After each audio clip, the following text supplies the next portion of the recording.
प्रथमं साईनाथाय, द्वितीयं द्वारकामायिने, तृतीयं तीर्थराजाय, चतुर्थं भक्तवत्सले।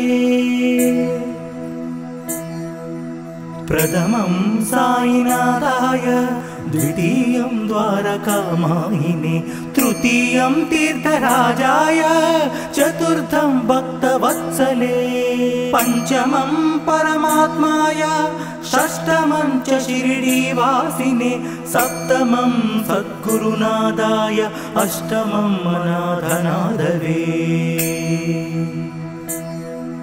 नवमं निराडम्बराय, दशमं दत्तावतारिणे, एतानि दशनामानि त्रिसन्ध्यं यः पठे नरः। नवमं निराडम्बराय, दशमं दत्तावतारिणे, एतानि दशनामानि त्रिसन्ध्यं यः पठे नरः, सर्वकष्टभयान्मुक्तो साईनाथ गुरुकृपः।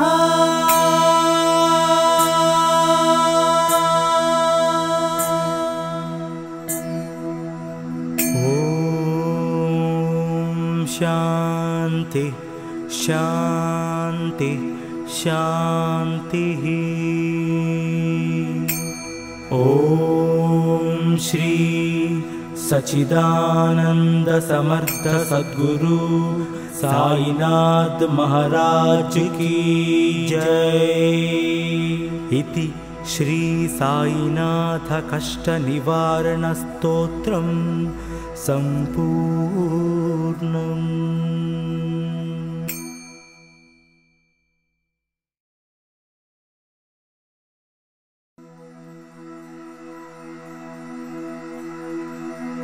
प्रथमं साईनाथाय, द्वितीयं द्वारकामायिने, तृतीयं तीर्थराजाय, चतुर्थं भक्तवत्सले। प्रथमं साईनाथाय, द्वितीयं द्वारकामायिने, तृतीयं तीर्थराजाय, चतुर्थं भक्तवत्सले। पंचमं परमात्माय, षष्ठमं च शिरडीवासिने, सप्तमं सद्गुरुनादाय, अष्टमं अनाथनाथवे। नवमं निराडम्बराय, दशमं दत्तावतारिणे, एतानि दशनामानि त्रिसन्ध्यं यः पठे नरः। नवमं निराडम्बराय, दशमं दत्तावतारिणे, एतानि दशनामानि त्रिसन्ध्यं यः पठे नरः, सर्वकष्टभयान्मुक्तो साईनाथ गुरुकृपः।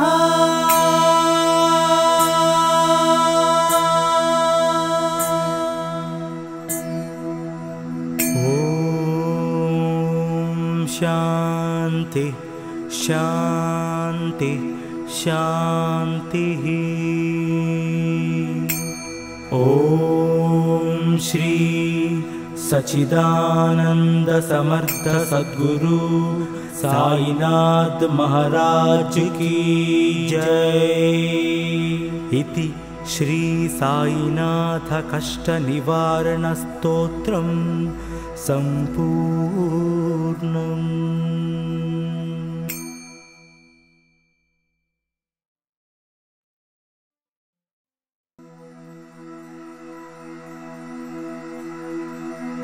प्रथमं साईनाथाय, द्वितीयं द्वारकामायिने, तृतीयं तीर्थराजाय, चतुर्थं भक्तवत्सले।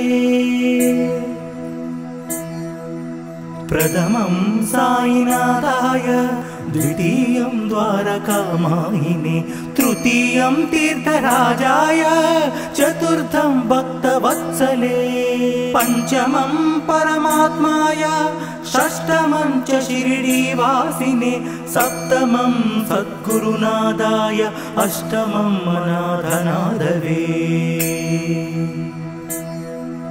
नवमं निराडम्बराय दशमं दत्तावतारिणे एतानि दशनामानि त्रिसन्ध्यं यः पठे नरः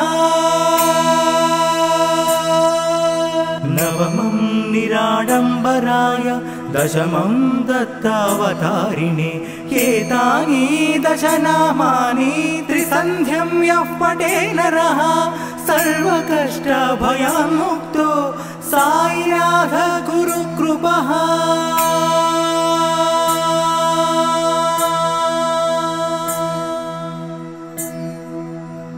ॐ शान्ति शान्ति शान्तिः ॐ श्री सच्चिदानंद समर्थ सद्गुरु साईनाथ महाराज की जय। इति श्री साईनाथ कष्ट निवारण स्तोत्रम संपूर्णम्।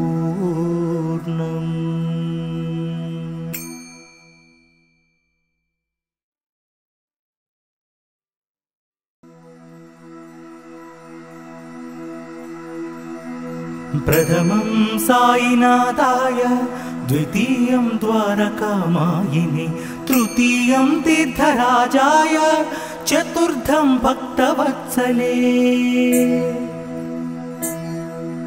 प्रथमं साईनाथाय द्वितीयं द्वारकामायिने तृतीयं तीर्थराजाय चतुर्थं भक्तवत्सले। पंचमं परमात्माय षष्ठमं च शिरडीवासिने सप्तमं सद्गुरुनादाय अष्टमं अनाथनाथवे। नवमं निराडम्बराय दशमं दत्तावतारिणे एतानि दशनामानि त्रिसन्ध्यं यः पठे नरः नवमं निराडम्बराय दशमं दत्तावतारिणे एतानि दशनामानि त्रिसन्ध्यं यः पठे नरः सर्वकष्टभयान्मुक्तो साईनाथ गुरुकृपः।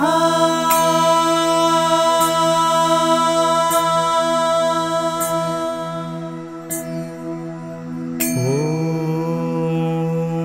शान्ति शान्ति शान्तिः।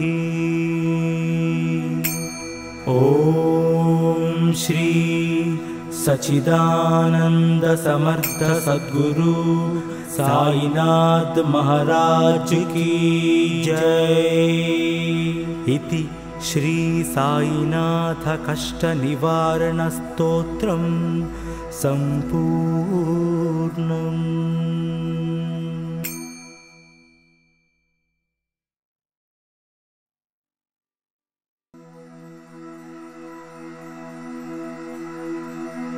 प्रथमं साईनाथाय द्वितीयं द्वारकामायिने तृतीयं तीर्थराजाय चतुर्थं भक्तवत्सले।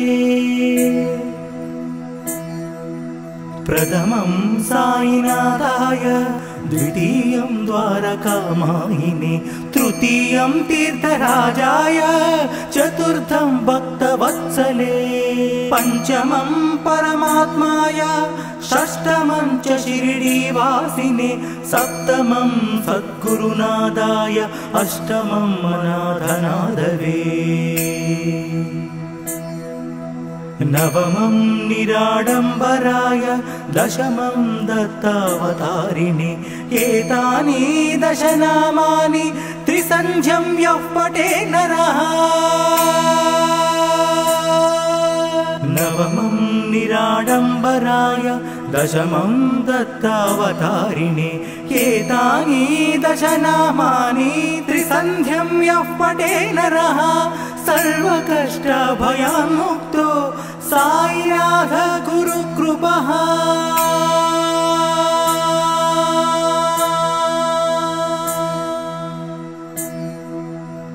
ॐ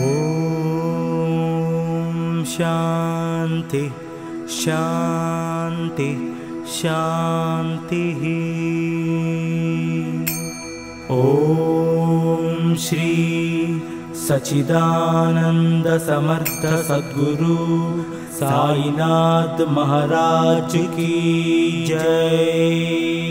इति श्री साईनाथ कष्ट निवारण स्तोत्रम संपूर्णम्।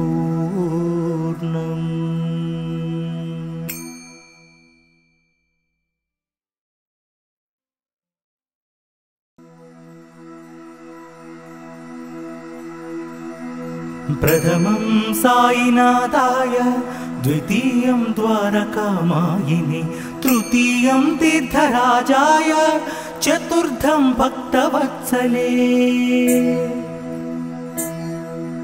प्रथमं साईनाथाय, द्वितीयं द्वारकामायिने, तृतीयं तीर्थराजाय, चतुर्थं भक्तवत्सले। पंचमं परमात्माय, षष्ठमं च शिरडीवासिने, सप्तमं सद्गुरुनाथाय, अष्टमं अनाथनाथवे। नवमं निराडम्बराय, दशमं दत्तावतारिणे। एतानि दश नामानि त्रिसन्ध्यं यः पठे नरः। नवमं निराडम्बराय, दशमं दत्तावतारिणे। एतानि दश नामानि त्रिसन्ध्यं यः पठे नरः, सर्वकष्टभयान्मुक्तो साईनाथ गुरुकृपः।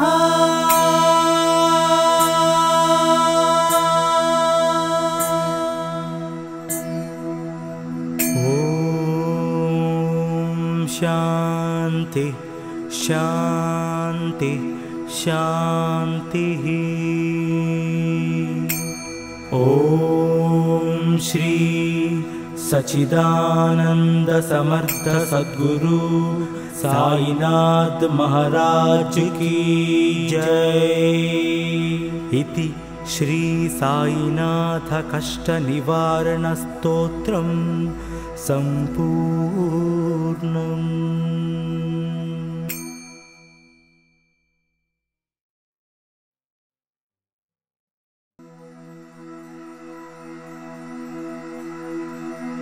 प्रथमं साईनाथाय, द्वितीयं द्वारकामायिने, तृतीयं तीर्थराजाय, चतुर्थं भक्तवत्सले। प्रथमं साईनाथाय, द्वितीयं द्वारकामायिने, तृतीयं तीर्थराजाय, चतुर्थं भक्तवत्सले। पंचमं परमात्माय, षष्ठमं च शिरडीवासिने, सप्तमं सद्गुरुनाथाय, अष्टमं अनाथनाथवे। नवमं निराडम्बराय, दशमं दत्तावतारिणे। एतानि दश नामानि त्रिसन्ध्यं यः पठे नरः। नवमं निराडम्बराय, दशमं दत्तावतारिणे। एतानि दश नामानि त्रिसन्ध्यं यः पठे नरः, सर्वकष्टभयान्मुक्तो साईनाथ गुरुकृपः।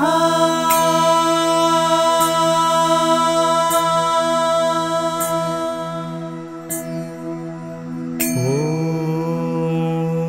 शान्ति शान्ति शान्तिः। ॐ श्री सच्चिदानंद समर्थ सद्गुरु साईनाथ महाराज की जय।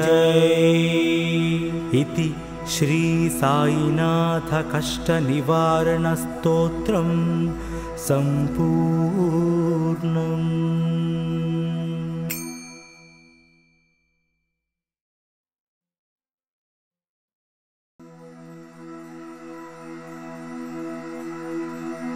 प्रथमं साईनाथाय, द्वितीयं द्वारकामायिनि तृतीयं तीर्थराजाय चतुर्थं भक्तवत्सले प्रथमं साईनाथाय द्वितीयं द्वारकामायिनि तृतीयं तीर्थराजाय चतुर्थं भक्तवत्सले पंचमं परमात्माय षष्ठमं च शिरडीवासिने सप्तमं सद्गुरुनादाय अष्टमं अनाथनाथवे नवमं निराडम्बराय दशमं दत्तावतारिणे एतानि दशनामानि त्रिसन्ध्यं यः पठे नरः नवमं निराडम्बराय दशमं दत्तावतारिणे एतानि दशनामानि त्रिसन्ध्यं यः पठे नरः सर्वकष्टभयान्मुक्तो साईनाथ गुरुकृपः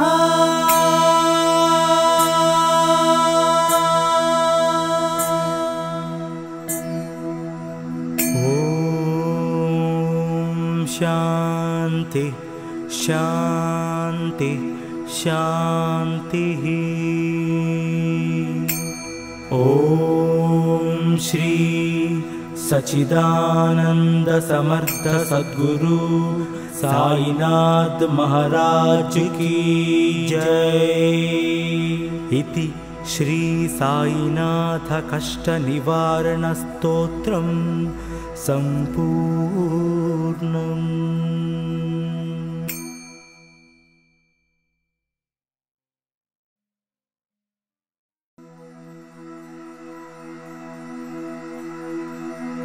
प्रथमं साईनाथाय द्वितीयं द्वारकामायिनि तृतीयं तीर्थराजाय चतुर्थं भक्तवत्सले प्रथमं साईनाथाय द्वितीयं द्वारकामायिनि तृतीयं तीर्थराजाय चतुर्थं भक्तवत्सले पंचमं परमात्माय षष्ठमं च शिरडीवासिने सप्तमं सद्गुरुनादाय अष्टमं अनाथनाथवे नवमं निराडम्बराय दशमं दत्तावतारिणे एतानि दशनामानि त्रिसन्ध्यं यः पठे नरः नवमं निराडम्बराय दशमं दत्तावतारिणे एतानि दशनामानि त्रिसन्ध्यं यः पठे नरः सर्वकष्टभयान्मुक्तो साईनाथ गुरुकृपः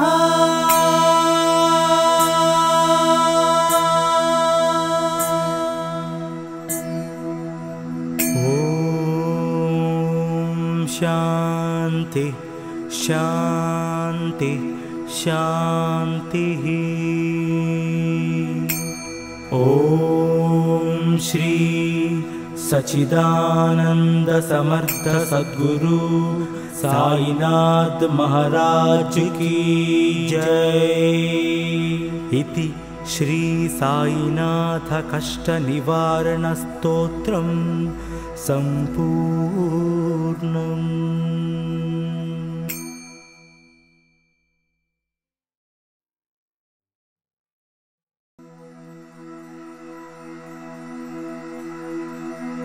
प्रथमं साईनाथाय द्वितीयं द्वारकामायिनि तृतीयं तीर्थराजाय चतुर्थं भक्तवत्सले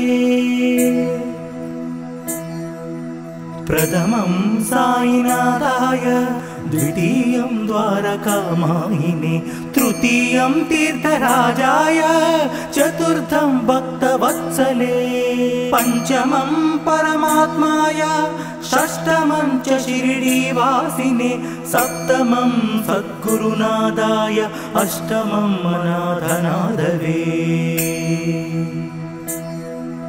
नवमं निराडम्बराय दशमं दत्तावतारिणे एतानि दशनामानि त्रिसन्ध्यं यः पठे नरः नवमं निराडम्बराय दशमं दत्तावतारिणे एतानि दशनामानि त्रिसन्ध्यं यः पठे नरः सर्वकष्टभयान्मुक्तो साईनाथ गुरुकृपः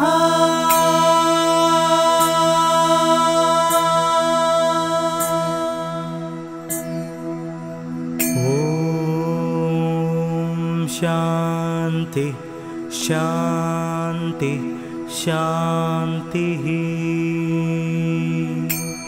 ॐ श्री सच्चिदानंद समर्थ सद्गुरु साईनाथ महाराज की जय। इति श्री साईनाथ कष्ट निवारण स्तोत्रम संपूर्णम्।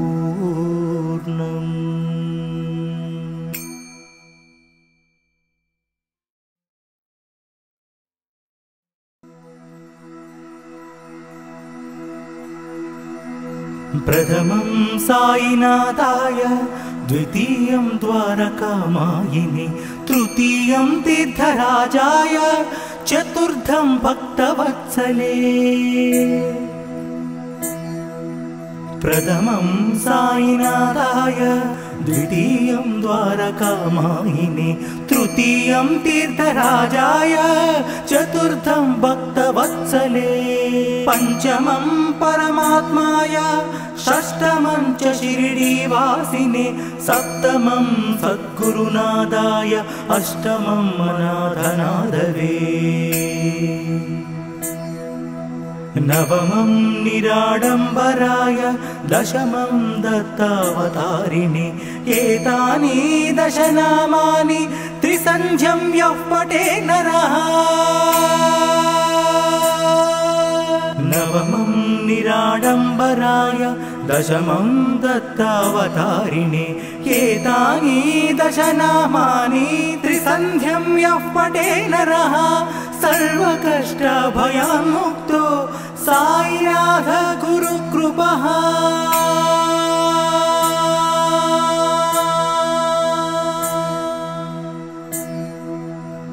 ॐ शान्ति शान्ति शान्तिः। ॐ श्री सच्चिदानंद समर्थ सद्गुरु साईनाथ महाराज की जय। इति श्री साईनाथ कष्ट निवारण स्तोत्रम संपूर्णम्।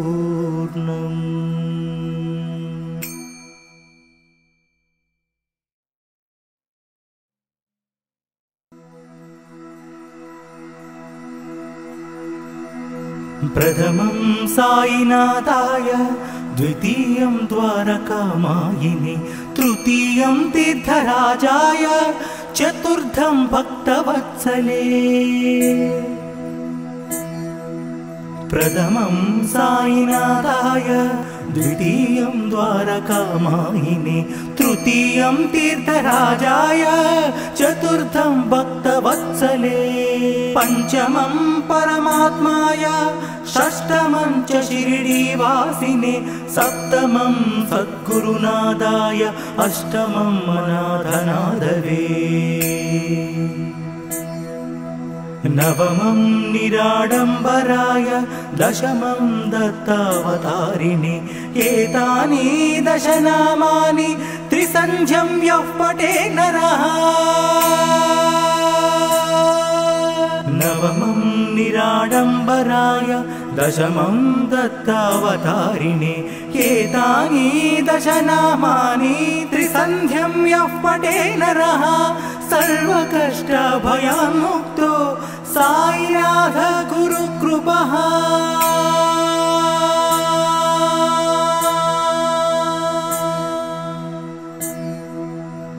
ॐ शान्ति शान्ति शान्ति शान्तिः। ॐ श्री सच्चिदानंद समर्थ सद्गुरु साईनाथ महाराज की जय। इति श्री साईनाथ कष्ट निवारण स्तोत्रम् सम्पूर्णम्।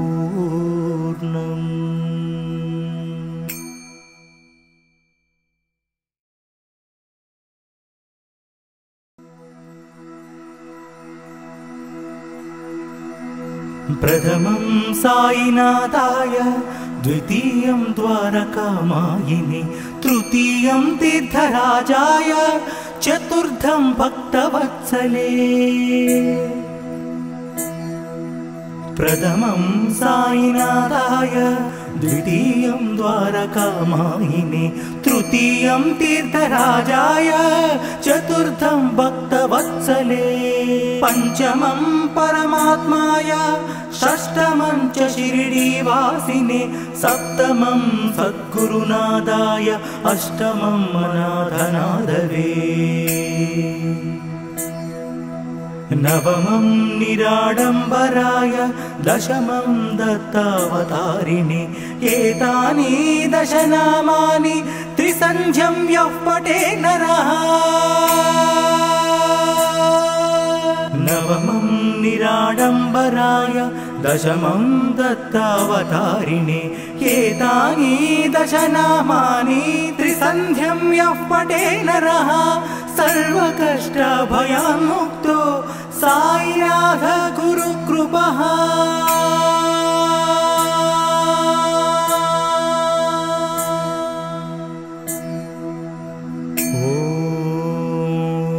ॐ शान्ति शान्ति शान्तिः। ॐ श्री सच्चिदानंद समर्थ सद्गुरु साईनाथ महाराज की जय। इति श्री साईनाथ कष्ट निवारण स्तोत्रम् सम्पूर्णम्।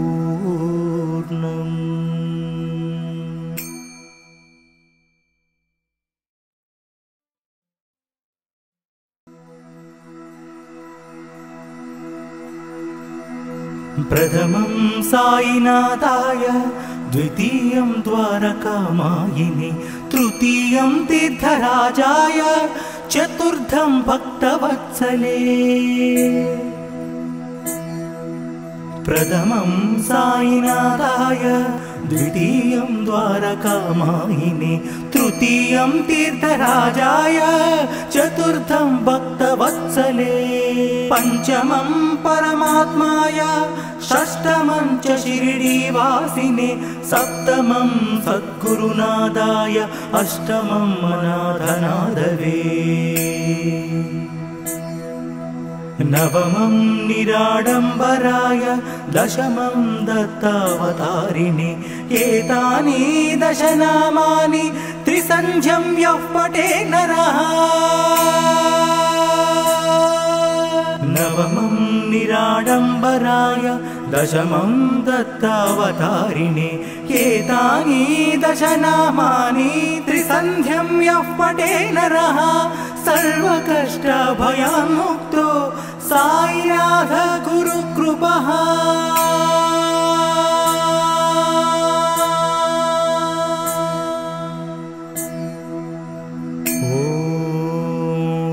ॐ शान्ति शान्ति शान्तिः। ॐ श्री सच्चिदानंद समर्थ सद्गुरु साईनाथ महाराज की जय।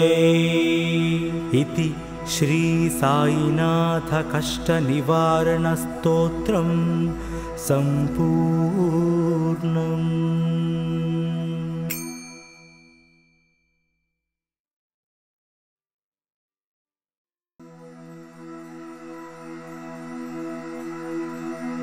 प्रथमं साईनाथाय, द्वितीयं द्वारकामायिने तृतीयं तीर्थराजाय चतुर्थं भक्तवत्सले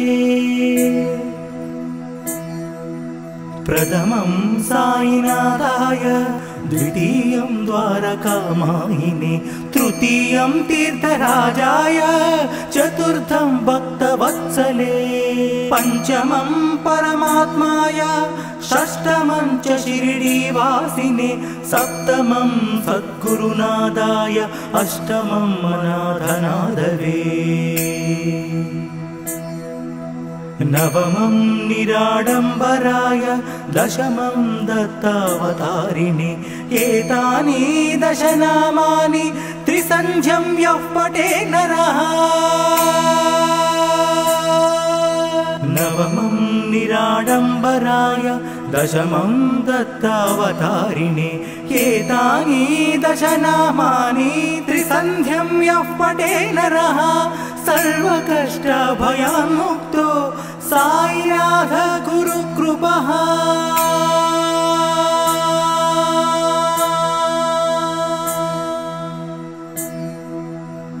ॐ शान्ति शान्ति शान्तिः ॐ श्री सच्चिदानंद समर्थ सद्गुरु साईनाथ महाराज की जय। इति श्री साईनाथ कष्ट निवारण स्तोत्रं संपूर्णम्।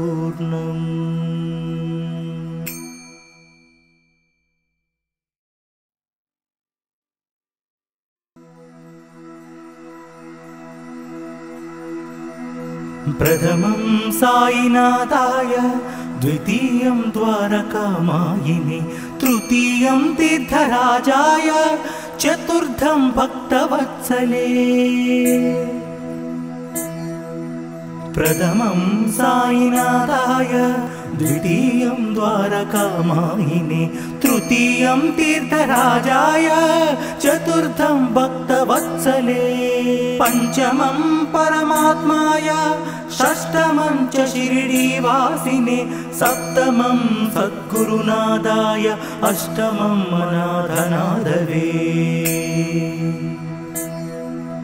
नवमं निराडम्बराय दशमं दत्तावतारिणे एतानि दशनामानि त्रिसन्ध्यं यः पठे नरः नवमं निराडम्बराय दशमं दत्तावतारिणे एतानि दशनामानि त्रिसन्ध्यं यः पठे नरः सर्वकष्टभयान्मुक्तो साईनाथ गुरुकृपः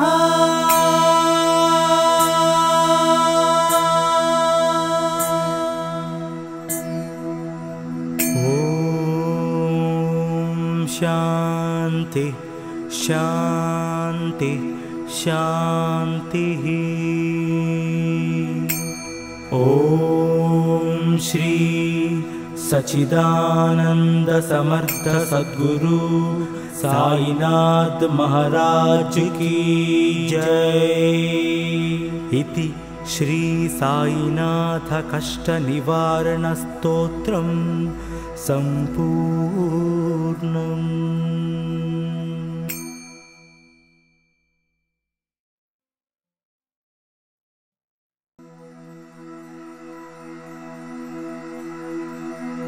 प्रथमं साईनाथाय द्वितीयं द्वारकामायिने तृतीयं तीर्थराजाय चतुर्थं भक्तवत्सले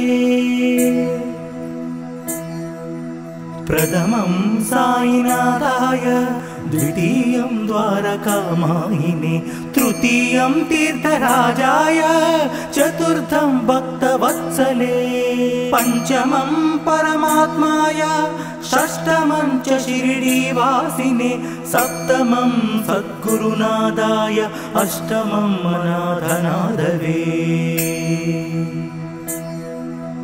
नवमं निराडम्बराय दशमं दत्तावतारिणे एतानि दशनामानि त्रिसन्ध्यं यः पठे नरः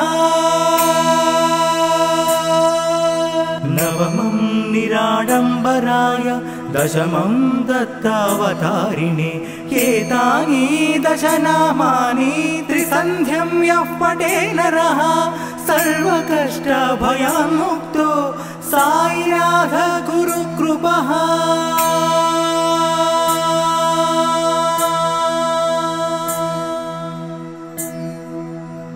ॐ शान्ति शान्ति शान्तिः ॐ श्री सच्चिदानंद समर्थ सद्गुरु साईनाथ महाराज की जय। इति श्री साईनाथ कष्ट निवारण स्तोत्रम संपूर्णम्।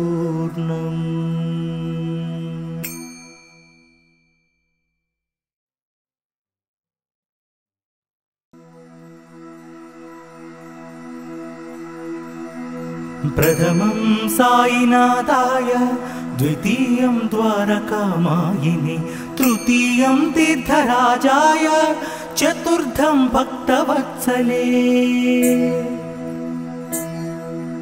प्रथमं साईनाथाय द्वितीयं द्वारकामायिने तृतीयं तीर्थराजाय चतुर्थं भक्तवत्सले। पंचमं परमात्माय षष्ठमं च शिरडीवासिने सप्तमं सद्गुरुनादाय अष्टमं अनाथनाथवे। नवमं निराडम्बराय दशमं दत्तावतारिणे एतानि दशनामानि त्रिसन्ध्यं यः पठे नरः नवमं निराडम्बराय दशमं दत्तावतारिणे एतानि दशनामानि त्रिसन्ध्यं यः पठे नरः सर्वकष्टभयान्मुक्तो साईनाथ गुरुकृपः।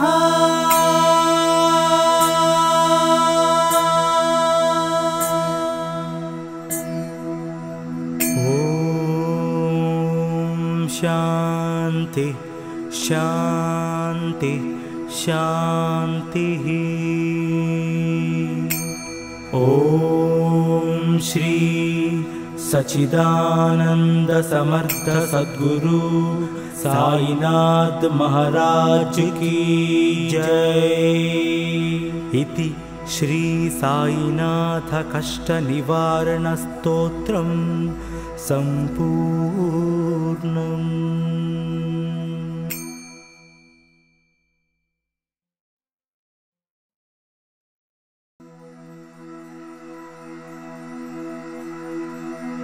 प्रथमं साईनाथाय द्वितीयं द्वारकामायिने तृतीयं तीर्थराजाय चतुर्थं भक्तवत्सले।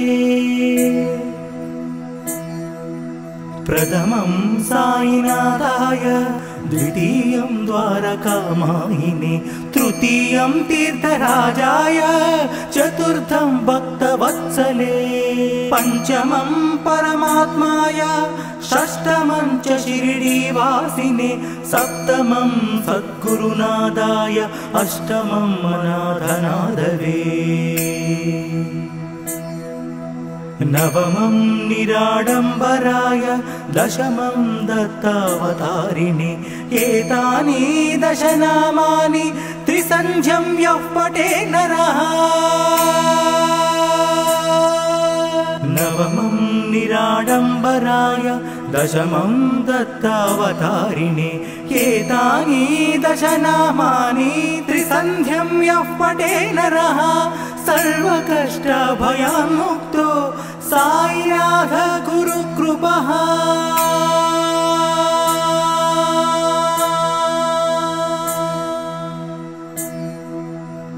ॐ शान्ति शान्ति शान्ति शान्तिः। ॐ श्री सच्चिदानंद समर्थ सद्गुरु साईनाथ महाराज की जय। इति श्री साईनाथ कष्ट निवारण स्तोत्रम् सम्पूर्णम्।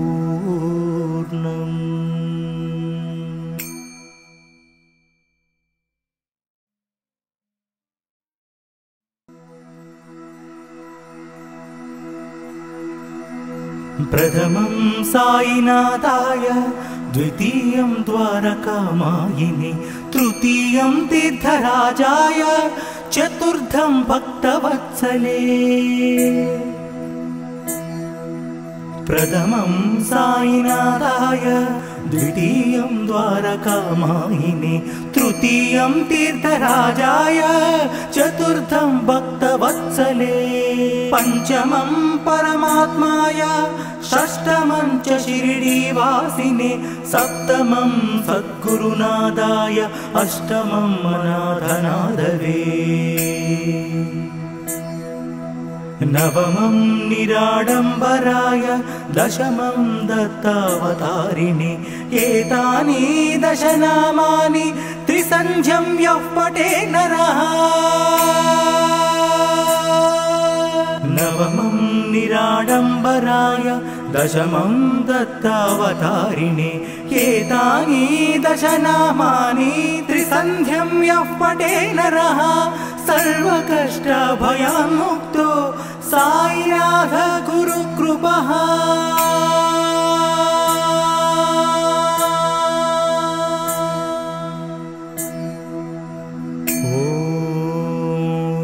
ॐ शान्ति शान्ति शान्तिः।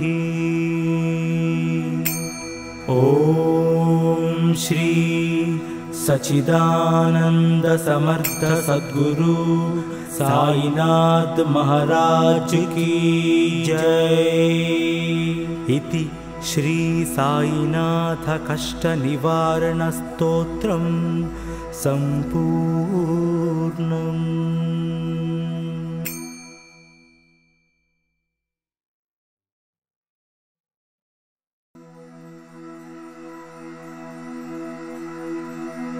प्रथमं साईनाथाय, द्वितीयं द्वारकामायिने, तृतीयं तीर्थराजाय, चतुर्थं भक्तवत्सले।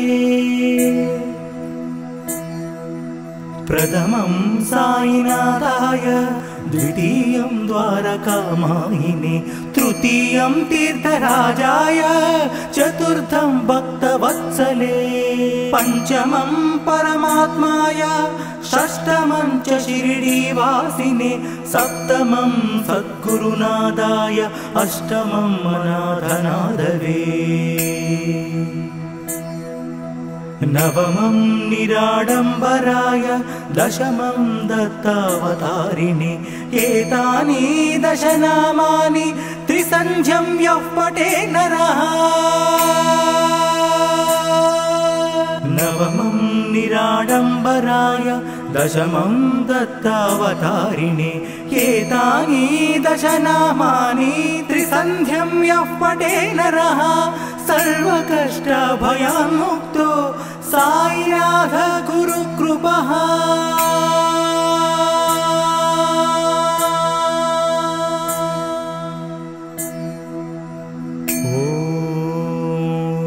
ॐ शान्ति शान्ति शान्तिः। ॐ श्री सच्चिदानंद समर्थ सद्गुरु साईनाथ महाराज की जय। इति श्री साईनाथ कष्ट निवारण स्तोत्रम् सम्पूर्णम्।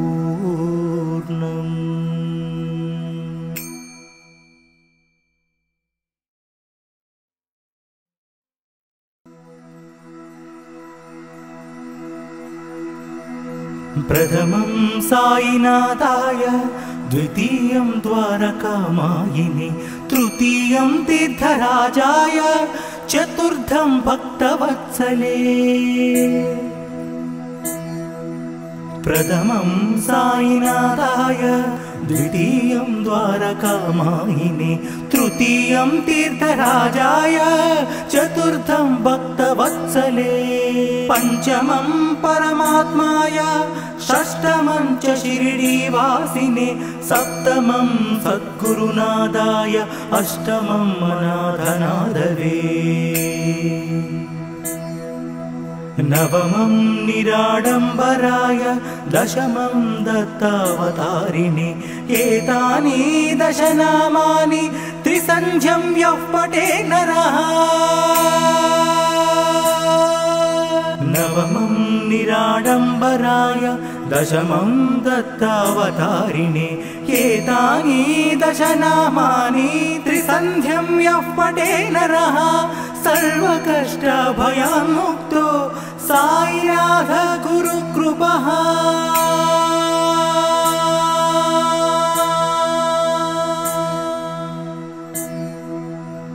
ॐ शान्ति शान्ति शान्तिः ॐ श्री सच्चिदानंद समर्थ सद्गुरु साईनाथ महाराज की जय। इति श्री साईनाथ कष्ट निवारण स्तोत्रं संपूर्णम्।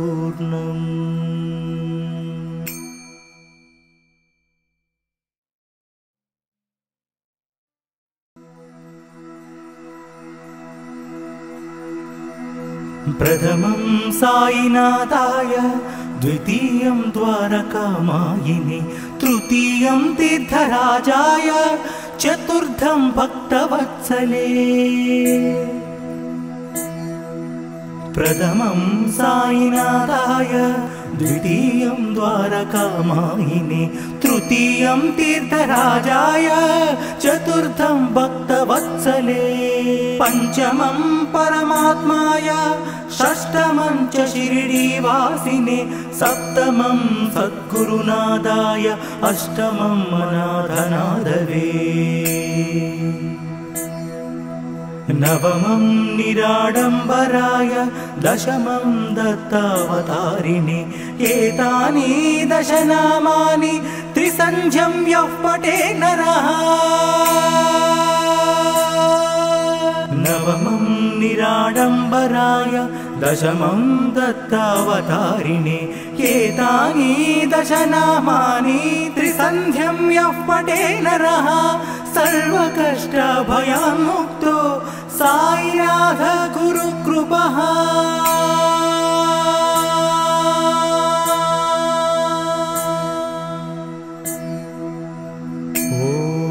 ॐ शान्ति शान्ति शान्तिः ॐ श्री सच्चिदानंद समर्थ सद्गुरु साईनाथ महाराज की जय। इति श्री साईनाथ कष्ट निवारण स्तोत्रं संपूर्णम्।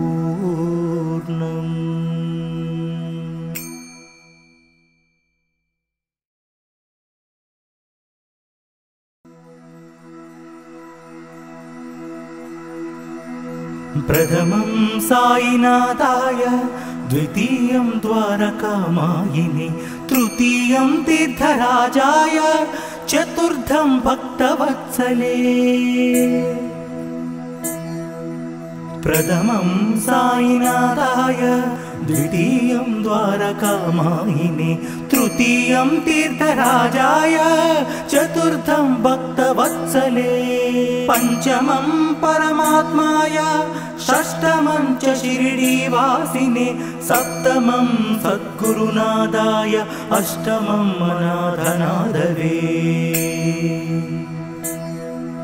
नवमं निराडम्बराय दशमं दत्तावतारिणे एतानि दशनामानि त्रिसन्ध्यं यः पठे नरः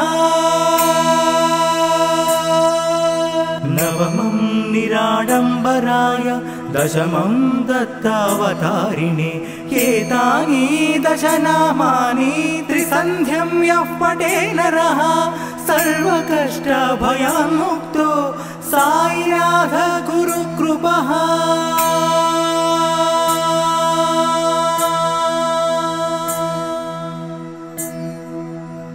ॐ शान्ति शान्ति शान्तिः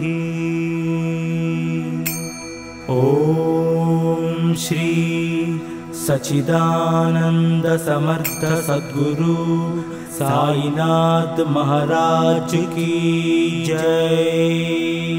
इति श्री साईनाथ कष्ट निवारण स्तोत्रम संपूर्णम्।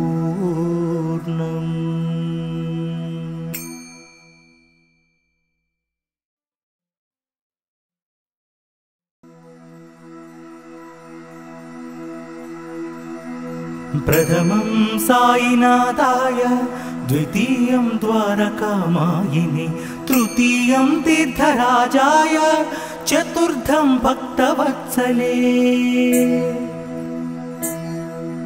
प्रथमं साईनाथाय द्वितीयं द्वारकामायिने तृतीयं तीर्थराजाय चतुर्थं भक्तवत्सले। पंचमं परमात्माय षष्ठमं च शिरडीवासिने सप्तमं सद्गुरुनादाय अष्टमं अनाथनाथवे। नवमं निराडम्बराय दशमं दत्तावतारिणे एतानि दशनामानि त्रिसन्ध्यं यः पठे नरः नवमं निराडम्बराय दशमं दत्तावतारिणे एतानि दशनामानि त्रिसन्ध्यं यः पठे नरः सर्वकष्टभयान्मुक्तो साईनाथ गुरुकृपः।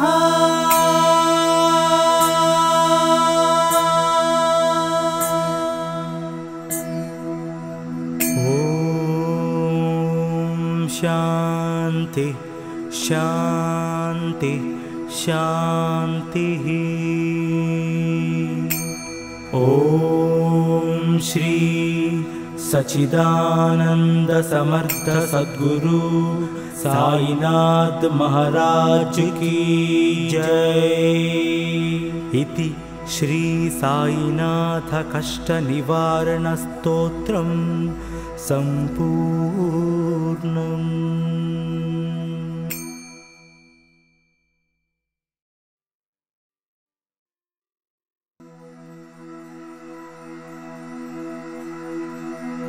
प्रथमं साईनाथाय द्वितीयं द्वारकामायिने तृतीयं तीर्थराजाय चतुर्थं भक्तवत्सले। प्रथमं साईनाथाय द्वितीयं द्वारकामायिने तृतीयं तीर्थराजाय चतुर्थं भक्तवत्सले। पंचमं परमात्माय षष्ठमं च शिरडीवासिने सप्तमं सद्गुरुनादाय अष्टमं अनाथनाथवे।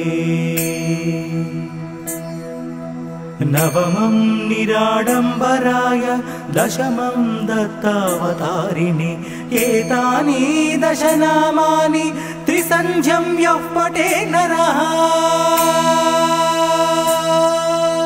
नवमं निराडम्बराय दशमं दत्तावतारिणे एतानि दशनामानि त्रिसन्ध्यं यः पठे नरः सर्वकष्टभयान्मुक्तो साईनाथ गुरुकृपः।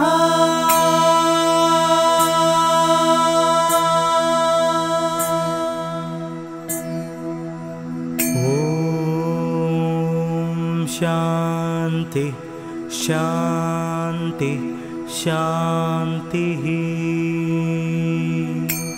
ॐ श्री सच्चिदानंद समर्थ सद्गुरु साईनाथ महाराज की जय।